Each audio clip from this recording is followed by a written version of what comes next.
የአንድ ሳንቲም ሁለት ገጽ ተጋምዶ የመኖር ታላቅ ተፈጥሯዊ ቁርኝት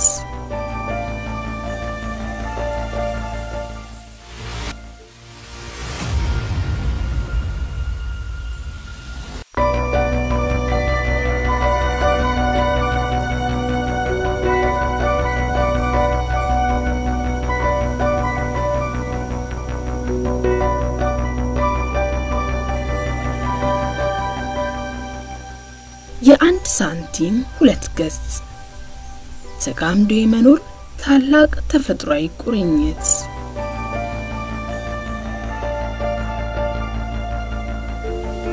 ምድር ውሃ ናት ምድር አፈር ናት ምድር እጽ ናት ምድር ታላቁን የሰው ልጅ ጨምሮ ከደቂቅ ነፍሳት እስከ ግዙፋኑ የዱር እንስሳት እልፍ አላፍ አዋፍትና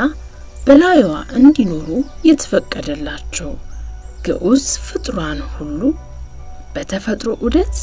አንዳቸው ለሌላቸው መቆየት ወሳኝ ሆነው እንዳሻቸው የሚኖሩባት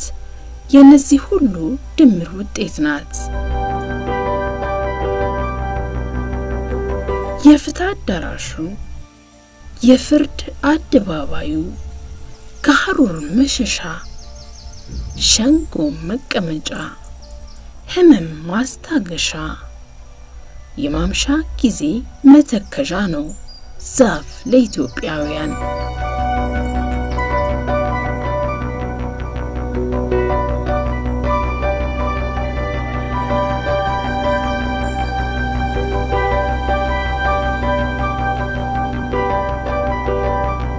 እነዚህ ህዝቦች በራሳቸው ባዳበሩትና ለዘመናት በተቀባበሉት የህይወት ፍልስፍና ከሺህ ዓመታት በፊት ተፈጥሮን ሲጠብቁና ሲንከባከቡ በምላሹ ተፈጥሮ ያለ ገደብ ገጸ በረከቷን ስቸራቸው የኖረች እርስ በእርስ ተሰናስነው ዘመናትን ዘልቀዋል ግና በእጅ ያለ ወርቅ እንዲሉ ይህ ተፈጥሮን አዞና በፍቃዱ ገዝቶ እንዳሻው እንዲኖርባት ስልጣን የተሰጠው የሰው ልጅ የስትንፋሱን ምንጭ የመኖሩ ዋስትና የሆነችው ለመሬት የተፈጥሮ ሀብቷን በቅጡ መጠበቅና መንከባከብ በዘነጋ ጊዜ በረከቷን ረስቶ በጨከነባት ጊዜ ለወትሮ ንፉግነትን የማታውቀው ኢትዮጵያ ወንዞችና ጅረቶቿ ደርቀው መሬቷ ተራቁቶ በረሃነት ተስፋፍቶ ዋርካዎቿ ቅጠላቸው ረግፎ በትታይ በጊዜ ርዝማኔ ሚዛኗ ተዛብቶ ምርታማነቷ እያሽቆለቆለ ጎርፍና አውሎ ነፋስ ድርቅና ረሃብን በተለያዩ የሀገሪቱ ክፍል በማስከተል ያኔ በለመለመው መስክ በድሎት ይኖር የነበረው ሰው ገሯ መሬት ወላፈኗ ገርፎት መሬቱ ለግሞ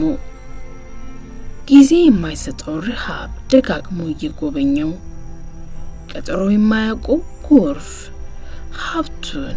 ንብረቱን እያወደመ ሞት ስደትና እንግልት ነግሶበት እንደዋዛ ዓመታትን ተሻግሯል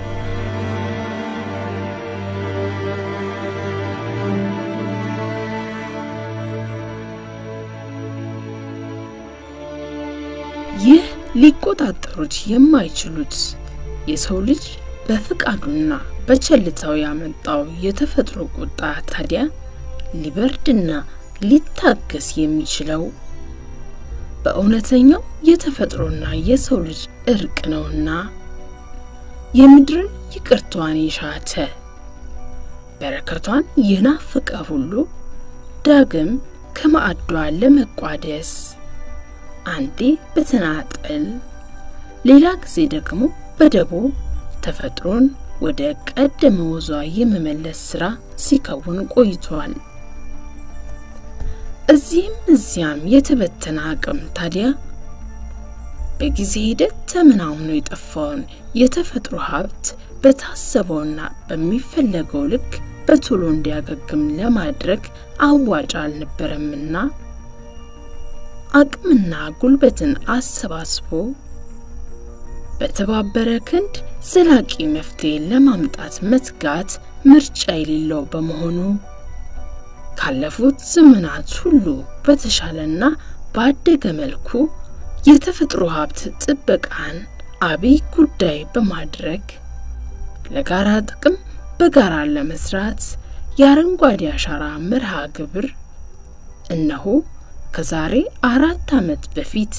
ታላቅ ሀገራዊ አጀንዳ ሆኖ ብቅ አለ። ዛሬ 5000 ችግኝ ተዘጋጅቷል። ይሄን 5000 ችግኝ በመትከል በጋራ ሀብለን ከ4 ቢሊዮኑ 5000 ዛሬ እንቀንሳለን። አመሰግናለሁ። አሁን ቀጥታ ወደ ችግኝ ተከላ እንሄዳለን።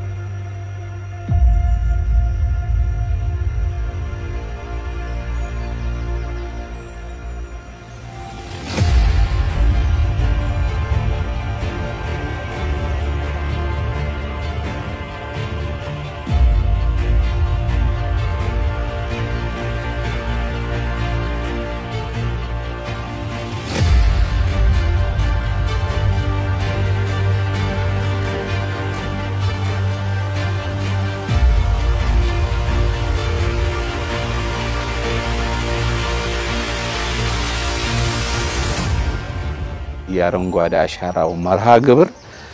የፖለቲካ አመራሩ ቁንጮ በሆኑት ከጠቅላይ ሚኒስትራችን ዶክተር አብይ አህመድ ጀምሮ ከህዝብ ተወካዮች ምክር ቤት አጠቃላይ በየደረጃው ያሉት የፖለቲካ አመራሩ አጀንዳ መሆኑ ነው። አጀንዳ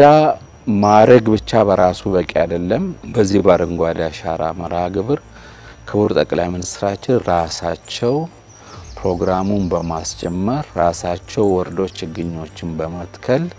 ህዝቡ በአጠቃላይ በዚህ አጀንዳ ላይ እንዲረባረብና ሁሉም ባለድርሻ አካላት አጀንዳ እንዲያደርጉት ተደርጓል።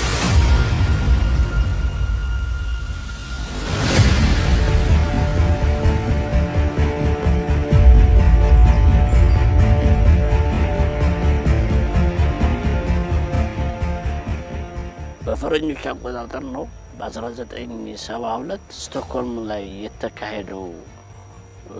ጉባኤ ምድራችን ወደ አስቸጋሪ ሁኔታ እየገባች እንደሆነ ከፍተኛ አካባቢ መራቆት እና ብክለት እየተፈጠረ ስለሆነ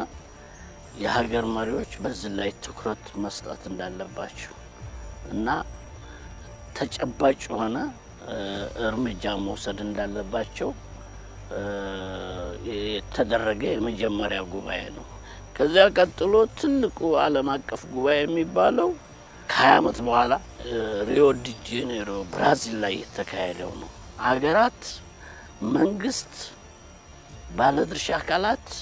እና ህዝቡ የሚገናኙበት ፕላትፎርም ሊፈጥሩ ይገባል የሚል ውሳኔ ነው የተካሄደው። ይሄንን ውሳኔ ወስደን ከ30 ዓመት በኋላ የኢትዮጵያ መንግስት አረንጓዴ አሻራን በፈረንጆቹ 2019 ለዚህ ውሳኔ መልስ የሚሆን ስትራቴጂ ነው ኢትዮጵያ ነድፋ በተግባር ያሳየችው ማለት ይቻላል።